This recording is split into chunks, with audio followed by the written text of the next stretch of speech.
For you on this day, what does Dr. King's dream mean today? What do you think is the march's significance today? Well, I think that at once I'm delighted that he had the dream.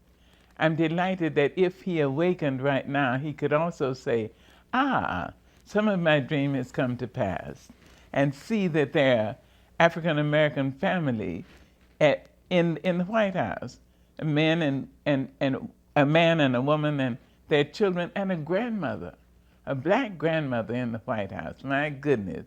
At the same time, I think he would be disappointed to hear we have not come any farther. And so my hope is that the dream, we can awaken from the dream and find that some of the elements of the dream have come to pass. You don't believe that there is true equality yet? Oh, I know there isn't, and you know there isn't, and everybody who hears you knows there isn't. And yet this is what we have to have. The only thing is, Mr. Cooper, people have to develop courage. It is most important of all the virtues, because without courage, you can't practice any other virtue consistently. You can be anything erratically and in front of the microphone, in front of the camera. But to be that thing in your heart, you have to have courage. And so I'm afraid that we are lacking in courage. We think we are afraid. And fear, I'm sorry to say, motivates most of the cruelties in our world. President Obama, in his address today, talks about opening a new front in the civil rights movement, one that also pulls in the struggle for equal rights for gay and lesbian Americans, for women in this country, the rights of other minorities like immigrants.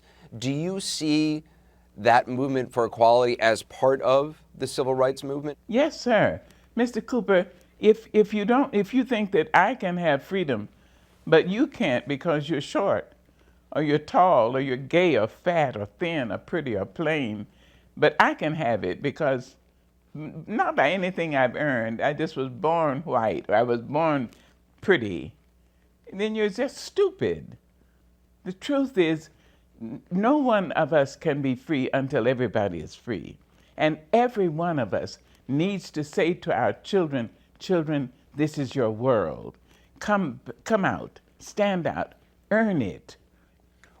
What was Dr. King like? I mean, you were a friend of his. You spent a lot of time with him. You had conversations with him. What was he like?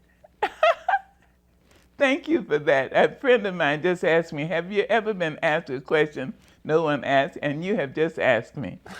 Dr. King, Malcolm X, and Martin Luther King were brothers.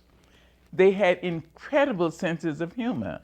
They could make you laugh in the worst of times. And they did so.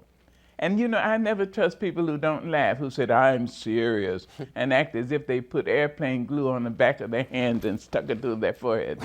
I think you're not serious, you're boring as hell. But if you're serious, you really understand that it's important that you laugh as much as possible. You asked questions in a Time magazine article recently that you authored, and questions that I want to ask you. You wrote, can you imagine if we did not have this undergirded hate and racism prejudices and sexism and ageism, if we were not crippled by these idiocies, can you imagine what our country would be like? How can you answer those questions? Can you imagine?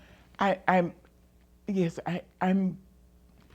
brought to weep when I think what my country can be and will be when we develop enough courage to act courageously and with courtesy and respect for each other.